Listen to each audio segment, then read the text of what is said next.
Shalom, shalom. Je vais faire face à l'Est. Tout d'abord, je me rends hommage à Yahweh, Bahashem, Yahusha, Bahashem, Hakodash. Shalom aux élus et tout bonheur et respect aux apôtres et aux élus de Great Millstone et salutations aux croyants et aux croyantes. Ici, frère Amos et Choubak avec une autre leçon inspirée de Yabashim Mashai. Une leçon rapide avant le camp, car il y a un camp aujourd'hui, c'est la journée des expédiations, qui est une journée où ce que vous demandez à Yabashim Mashai de vous pardonner de tous vos péchés, en honnêteté, en sincérité, et de jeûner le plus possible. Si vous êtes capable de jeûner et pour vous démontrer votre amour envers votre Créateur, Yahweh Yahushai. Donc, avant que les frères arrivent, j'avais quelques réflexions à faire en pensant encore une fois à Issa, parce que nous sommes là continuellement de semaine après semaine pour prophétiser contre Issa, qui est Issa, l'homme rouge, l'homme blanc, le diable, qui s'imagine des choses contre nous, qui s'imagine pouvoir être comme le plus haut, être omnipotent comme le plus haut, de pouvoir nous mettre en sujétion avec son identification électronique, sa puce, la marque de la bête. Donc, avant que les frères arrivent, j'ai décidé de faire une leçon assez vite fait qui va résumer mes pensées de Issa, l'homme rouge, le diable. Si on regarde à Somme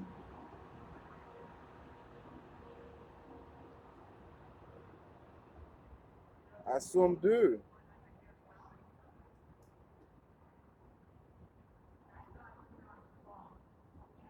pourquoi les païens ragent-ils et les peuples imaginent-ils une veine?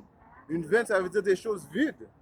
Les rois de la terre se placent et les dirigeants prennent conseil ensemble contre le Seigneur Yahweh Yahushai et contre ses loin en disant, brisons leurs liens et jetons leur code loin de nous. Alors pourquoi ces païens s'imaginent des choses vaines? Vaines qui veut dire vide. Quand je parle de ça, c'est qu'eux autres, ils sont en train d'implanter leur système diabolique, leur système de la puce électronique, l'éducation électronique. Alors dans leur tête, ils pensent qu'ils vont pouvoir nous mettre encore une fois en esclavage et puis en même temps s'échapper de leur jugement. Mais ils s'imaginent des choses vaines en pensant ça. Quand Yahweh Mashiach ne laissera pas ces diables-là nous mettre une deuxième, encore une fois en esclavage. C'était notre dernière captivité présentement. La dernière, il n'y aura plus d'autres captivités après ça. Ceux qui vont être ceux qui vont aller en captivité par la suite vont être eux, les païens, commençant par Issa, l'homme rouge, l'homme blanc, le diable, et toutes les autres nations qui ont participé à l'oppression des 12 tribus d'Israël, les soi-disant dits négros, les soi-disant dits latinos, les soi-disant dits amérindiens. Après ça, il n'y aura plus de captivité pour nous. Au contraire, on va accéder à la vie éternelle. Le royaume de Yahweh Shimashai est un royaume éternel. Où ce que ça soit, ça va être le contraire. Le fusil va se revirer des épaules. Eux vont aller en captivité et non nous. Alors pourquoi ils imaginent des choses vaines comme ceux-là? Comme je vous dis, c'est une leçon rapide parce que vous savez, j'ai dépassé 2 jours sans faire de vidéo. Ceux qui ont peur de Yahweh Shimashai ont une envie de parler des choses de Yahweh Shimashai, ont envie de faire les travaux de Yahweh Shimashai. Donc, en même temps que les frères vont arriver pour faire ce beau camp, qui va être un beau camp aujourd'hui, un camp de... Donc, quand je vous dis, c'est la journée de l'expiation, qui veut dire la demande des pardons des péchés des Israélites. Donc, en cette journée-là, si vous devez jeûner, vous devez prier constamment avec honnêteté et supplier Yahweh Shimashai de vous pardonner de vos péchés. Right? Donc, si on va checker un autre précepte sur ce diable qui pense des choses vaines, qui pense qu'il va être à quelque part, il va diriger son empire diabolique pour toujours. Pourquoi il s'imagine ces choses vaines comme ça? Yahweh Shimashai ne laissera pas atteindre son objectif. Un autre précepte qui est dans... Bear with me.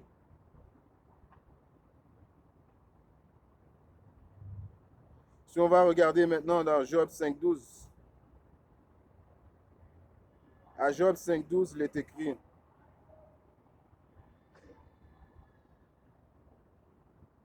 Job 5 et verset 12. Il dissipe les stratagèmes des hommes rusés en sorte que leurs mains n'exécutent pas leurs projets. Il surprend les sages en leur propre artifice et le conseil des obstinés est remporté précipitamment. Alors il dissipe, il il fait avorter les plans des hommes, des méchants, en voulant dire ce diable et que Esau, l'homme rouge, l'homme blanc, qui est en train de finaliser, parce que présentement, il est en train de finaliser son système diabolique, son monde où ce qu'il n'y aura plus d'argent, que tout va être digital. Il perçoit mettre un charagma, une marque dans la main des gens ou dans le cerveau pour éventuellement être à l'image de Yahweh Shai, parce que nous savons que Yahweh Shai, c'est tout.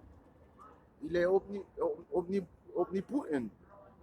Il est tout partout, donc il sait nos pensées, il connaît nos émotions, il connaît tout de nous. Donc lui qui a un complexe du Dieu, parce que lui, les Domites, à cause que Yahweh Shai l'a laissé dominer pendant un court période de temps, lui, dans sa tête, Yahweh Shai a tout oublié et que lui, maintenant, il est le nouveau Dieu. Il l'a dit de sa propre bouche, un élitiste. Je ne me souviens pas trop de son nom, que présentement, nous n'avons plus besoin de Dieu, que nous sommes à la hauteur de Dieu. Nous allons mettre ensemble, fusionner l'homme avec la machine et éventuellement, vous voyez, c'est des choses, des conneries que les Domites pensent de lui, qu'il est à l'image de Dieu. Mais comme que Yahweh Shai le dit, dans un puissant Job 5 et 12, il dissipe les stratagèmes des hommes rusés. C'est qui les hommes rusés? C'est le diable. Et qu'ils sont l'homme rouge, l'homme blanc, en sorte que leurs mains n'exécutent pas leur projet. Alors quand les autres ils pensent qu'ils vont exécuter leur projet, quand ils pensent qu'ils vont atteindre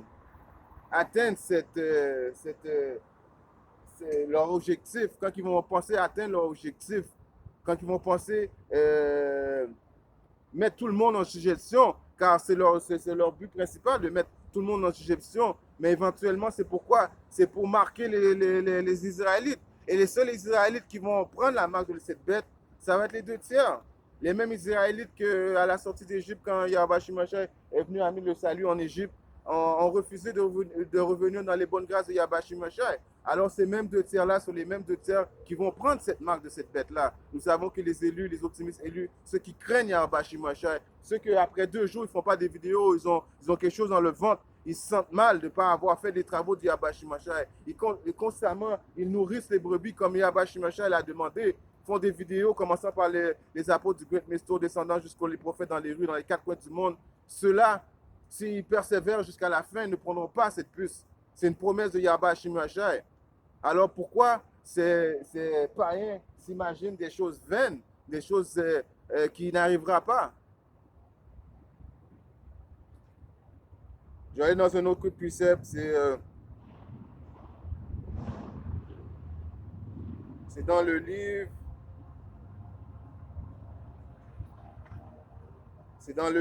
de Job, encore une fois, 20-23. Right? Dans le livre de Job,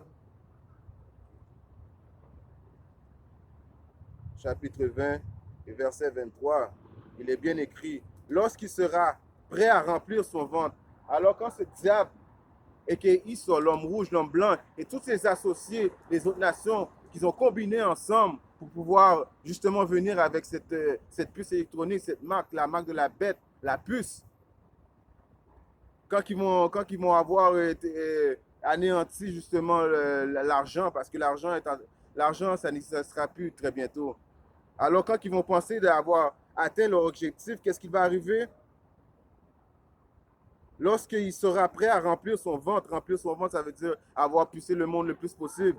Yahweh Bashin Mashai jettera sur lui l'ardeur de sa colère. Il fera pleuvoir sur lui lorsqu'il mange. Alors le fruit de la colère de Yahweh Bashin Mashai va venir sur l'aspect de Yahweh Shai, qui va transpercer le ciel et va venir enfin nous délivrer de ces diables.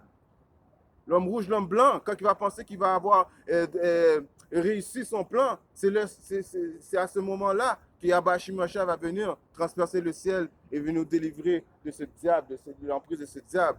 Encore une fois, quand je fais cette leçon-là, il y a quand même des ordres à suivre. Ça va arriver pendant la 3e guerre mondiale, que Yahweh Shai va venir transpercer le ciel et venir délivrer son peuple. Right? Mais rendu à la 3e guerre mondiale, ça veut dire qu'il y a beaucoup de monde. Les 2 tiers vont avoir été poussé, le monde va avoir été poussé, alors lui il va avoir l'impression d'avoir atteint son objectif. C'est dans ce temps-là que Yahweh Shimashai va transpercer le ciel et venir nous délivrer de ce diable enfin. Kolala Yahweh Shimashai. Si on regarde un précepte qui est dans le livre de... On va aller pour se rappeler de qu'est-ce qu'il essaie de faire. Right?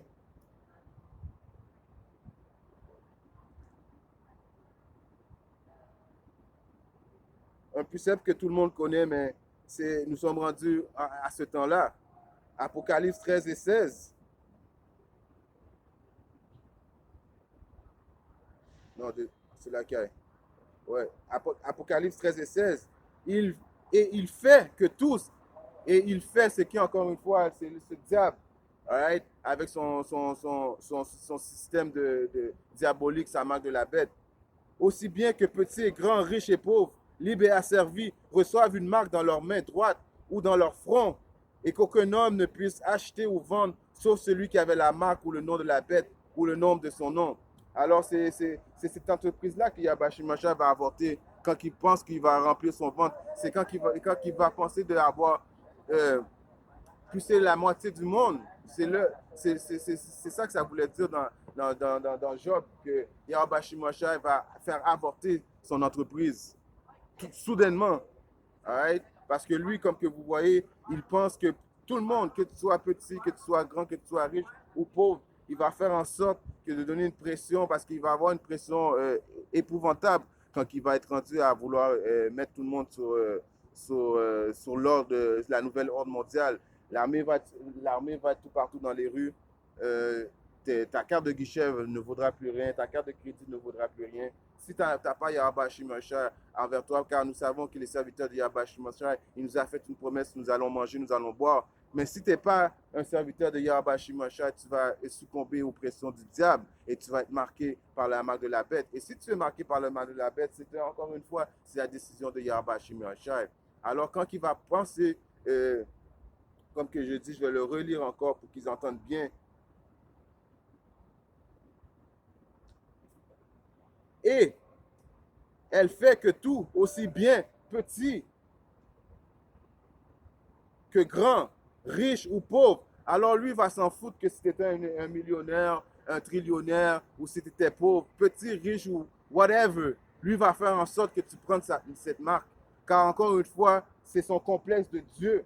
Son complexe En plus, il y a un complexe de Dieu et nous savons que Yahweh Shimashai l'a choisi spécialement lui pour lui donner un peu de power, pour lui montrer son pouvoir. Parce que, en fin de compte, cet homme qui est l'homme rouge, l'homme blanc, le diable, est le moins des hommes. Il vient dans toutes les nations que Yahweh Shimashai a créées, il est le dernier. Il est le moins intelligent, le moins spirituel, le moins de tout. Il l'a mis justement à cause que lui, il avait fabriqué pour qu'il soit un vaisseau négatif, un vaisseau diabolique. Alors il a pris le plus bête des hommes avec son esprit diabolique pour nous donner une leçon. Mais lui a exagéré, il a persisté, il a continué, il a continué, il a continué jusqu'à temps que maintenant il se pense comme Dieu. Alors lui, que tu sois riche, pauvre ou grand ou whatever, il va te forcer d'une façon ou d'une autre de mettre une pression. Et cette période-là, ça s'appelle comment? Ça s'appelle la période de la tentation. Où est-ce que tout le monde va être testé. Même nous autres, les optimistes élus, nous allons faire face à un test.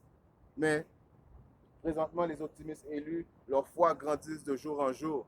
Plus que les choses arrivent, plus que nous voyons enfin la délivrance de Yahweh Shimashai. Donc notre foi grandit de jour en jour. Celui qui persiste jusqu'à la fin, celui-là remportera la couronne de vie. Right?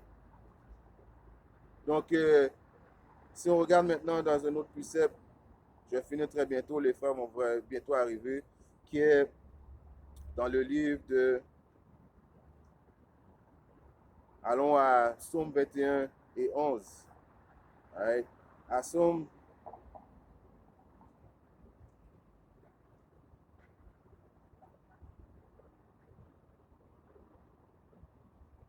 Psaume 21 et 11, il est bien écrit, car il avait l'intention de faire du mal contre toi. Ils imaginèrent un dessein malveillant qu'ils ne sont pas capables d'exécuter. Alors quand ils imaginent quelque chose de mal contre Yahweh Shimashai, c'est contre ses élus, c'est contre son peuple.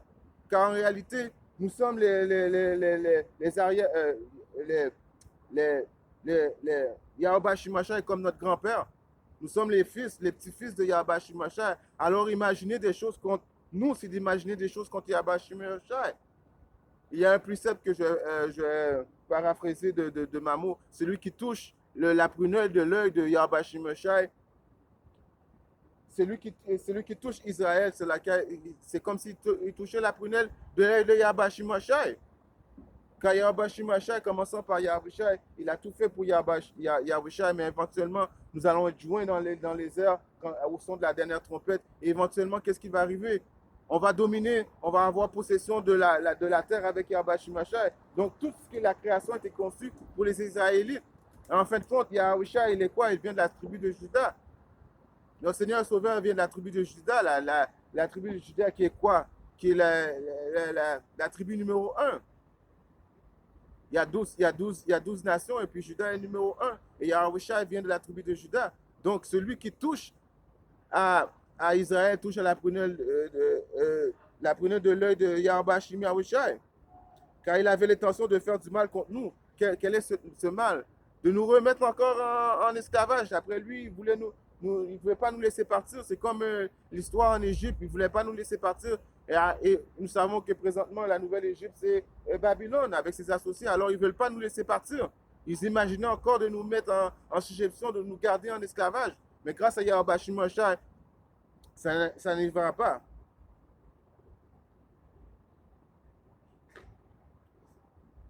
C'est laquelle?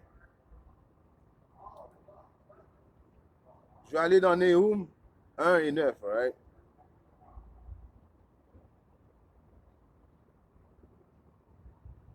Dans le livre de Nahum,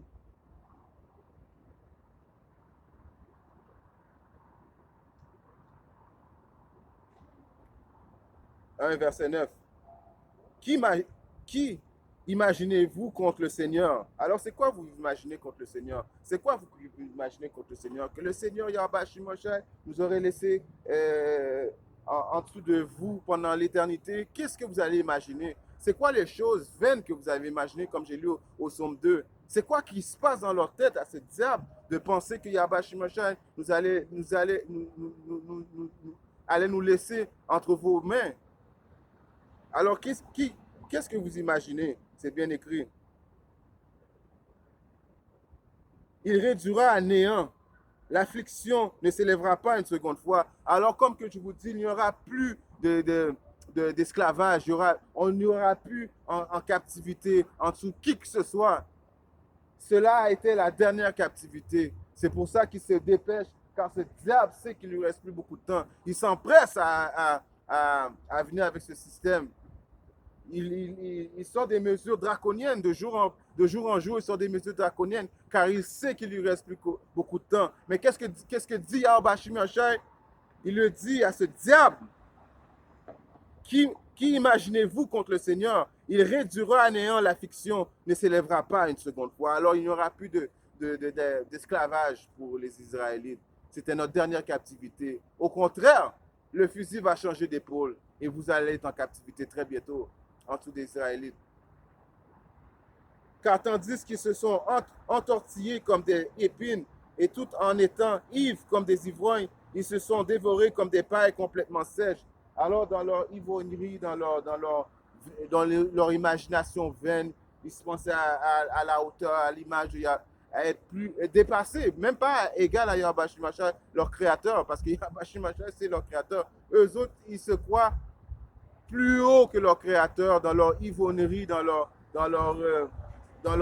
idée noire diabolique. Ils pensaient pouvoir encore une fois continuer et puis nous mettre en esclavage et puis vivre dans cette société diabolique. Je suis en train de faire une leçon ici, il y a plein de caca partout. C'est un royaume dégueulasse. Un royaume d'homosexualité. Les hommes veulent des femmes, les femmes sont masculines. Tu peux coucher avec une bête. Tu peux décider un jour de te réveiller et puis tu es sur une caméra. Alors, juste des madness. En plus, maintenant, ils font des nouvelles lois pour la pédophilie. Donc, eux autres, ils pensaient à quelque part que ce royaume de fous, ce royaume diabolique allait persévérer jusqu'à jamais. Non, Ce n'est pas le plan de Yahweh Hashem Yahshua. Préparez-vous très bientôt que Yahweh Hashem Yahshua va venir sauver ses élus. Commençant par la maison de David, les 144 000 hommes qui font le travail de Yahweh Hashem Yahshua avec crainte pour leur salut. Et aussi, il ne faut pas oublier les hommes et les femmes et les enfants qui sont prédestinés à avoir ce salut merveilleux de Yahweh Hashem Yahshua. Sur ce, j'aimerais rendre gloire, hommage à Yahweh, Bahashim, Yahusha, Bahashim, Kodash. Comme que je vous dis aujourd'hui, c'est une journée très spéciale pour nous demander pardon de vos péchés à Yahweh Hashem Yahshua, en jeûnant et en priant avec honnêteté et sincérité. Il est un Dieu qui pardonne, alors respectez les lois, les statuts, les commandements de votre meilleure habilité et Yahweh Hashem Yahshua va toujours être là pour vous sauver. Shalom et Kwame Yasharala.